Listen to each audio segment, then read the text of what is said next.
Barak Ravid recently reported the Israeli cabinet started discussing the possibility of dissolution of the Palestinian Authority. Are we actually approaching that situation?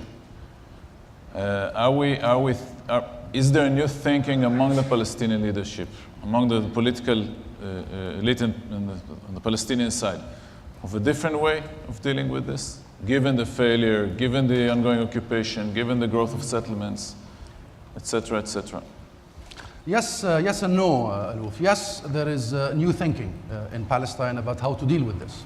But let me start where Jeremy just ended, about not really relying on anybody, not wanting or not waiting for the Messiah to come from somewhere else, from Washington or even from Tel Aviv for that matter. For us Palestinians, we have tried that model for many, many years. We have been waiting for successive American administrations with a great deal of disappointments. We have been waiting for successive Israeli elections with greater deal of disappointments. And today the paradigm shift is not about the two-state or the one-state. By the way, this whole one-state discussion could be the most harmful, damaging aspect about the prospects of peace.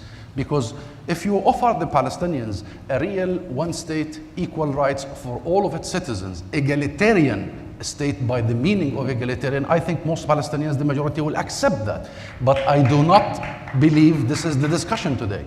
I don't think this is what some mainstream quarters are talking about.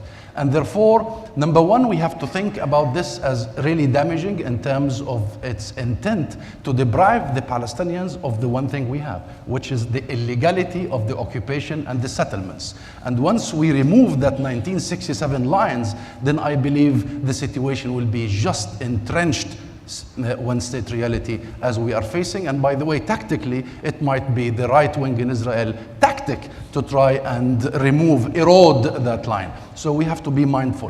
And so that's why it's important to remind people that there is occupation, that there are settlements, exactly, that the 67 line should exist. Exactly, Aloof. That's our starting point. So the discussion in Palestine is not about the goal. The two-state solution is a very good goal.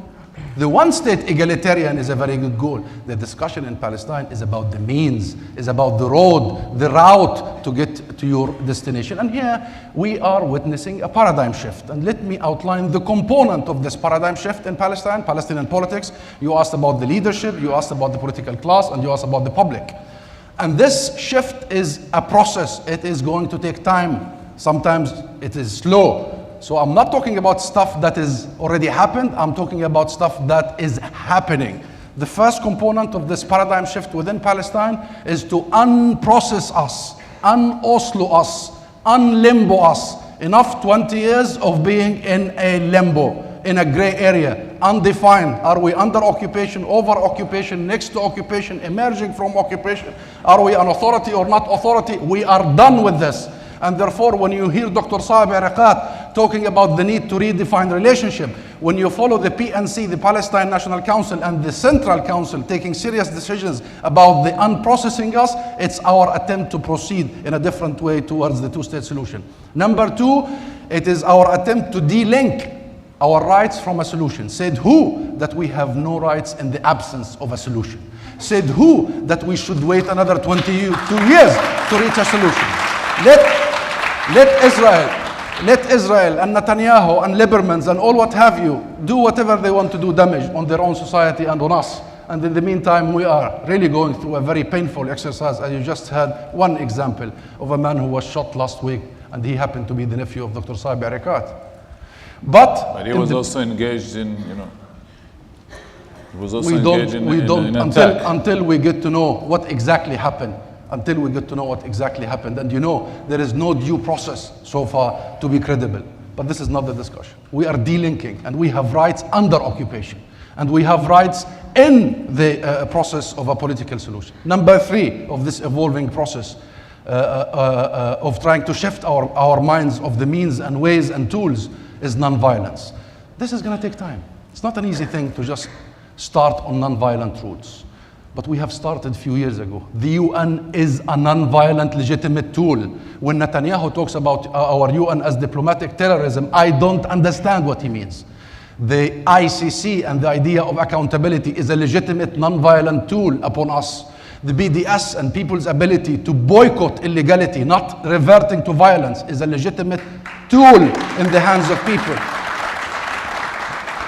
And you know, in this non-violent era, I know it's going to take time, but people are reporting more the violent clashes, but less attention on the non-violent demonstrations happening everywhere in the West Bank and Gaza and East Jerusalem. There are thousands of our youth who are taking part in the peaceful, non-resistant, daily of the occupation.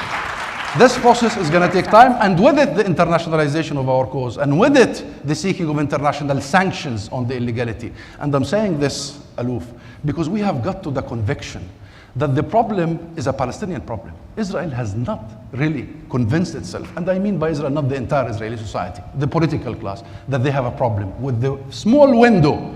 And therefore, if you don't have a problem, you don't seek solutions. The Israeli narrative and policy for all this long is a non-solution. Non-solution. And by the way, speaking about non-solution, there was a small window when Israel felt the problem and sought a solution. 1993, 1996. But that opportunity of Israel feeling the problem and seeking a solution was murdered physically by Yigal Amir and politically by Benjamin Netanyahu. And since 1997, when Benjamin Netanyahu was elected, we are in the non-solution era. And therefore, we have to create the problem. A bloodless sense of crisis in Israel. The last component, the fourth and the last, is us, the Palestinians, and our enlargement of our political representation. We cannot do the non-violence, the internationalization, the delinking of our rights without our unity. And I tell you, there is a great deal of talk about the reconciliation, but things are happening. Slow, but they are happening. President Abbas issued an invitation to Hamas to join the Palestine National Congress and called on Hamas to form a national unity government and called on the entire Palestinian political factions to go into elections. Yes, things are not happening as fast as we want, but the train has already left the station.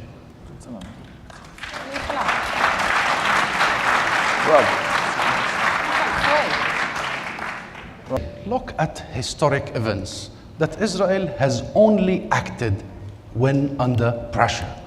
From the time of making peace with Egypt to the time of withdrawing from Lebanon. But isn't it true about the to the time Palestinians as of well? Rabin? Rabin was not just the creation of one individual, but was the first Palestinian intifada that delivered a very strong message to the Israeli society. You can never manage the status quo. And Rabin was elected in 1992 at the flames of the first intifada. We have to, this is not punishing the Israelis for the sake of punishment. Let us remember one thing. A privileged society will never give up their privileges voluntarily. Just because I am nice. Just because Dr. Saeb Erekat is nice. Just because the international law says so. A privileged society will always gives in and gives up if they really feel there are consequences to occupation, to colonization, to siege, to murder with impunity. And these consequences, we have decided, Mirav is not my enemy. Mirav is not the person I want to boycott, but I want to boycott and to besiege the mindset in Israel that has re-elected Netanyahu for 4 times. And re-elected Netanyahu for 4 times because he promised them that he can manage the conflict and keep their privileges. I remember Gideon Levy's speech 3 or 2 weeks ago here in Washington about the 3 criteria of the Israeli society. That this society is really supremacist, that this society feels they are the victims, and we are the occupiers actually, and this society has managed to dehumanize us. But I want to add a 4th, if you allow me, Gideon. This Israeli society, I don't mean everybody, the majority of the society is comfortable with the status quo, comfortable with the talk about the process, comfortable with the delaying of the moment of choice. We are now Palestinians giving you, the Israelis, a moment of choice.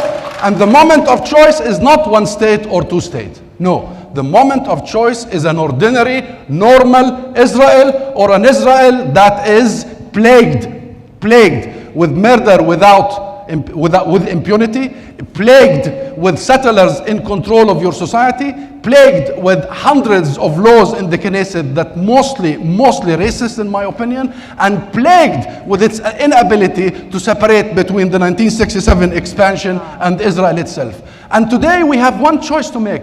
one choice to make as Palestinians. How do we confront this? And I tell you, my generation has been influenced most by one man, President Mahmoud Abbas. He has changed the genetic order of the Palestinians. And by the way, he has changed that not over the last 10 years as a president, over the last 40 years. He is the man who convinced me and my generation and the generation of Dr. Saeb that relative justice is better than absolute justice, that go for a political compromise, that 22% justice for us Palestinians equals 100% justice, peace for the Israelis. And then he went into the Oslo process. He's the one who negotiated and signed Oslo. And then he went into building the state from below. Remember the Salam Fayyad and the state building? And then he ended with the internationalization. This is a man, if we Palestinians cannot convince ourselves and the rest of the world that he can lead us to the salvation and to the end of occupation, who will? Who will? I tell you one thing, international sanctions and Palestinian non-violent movement. That's the substitute.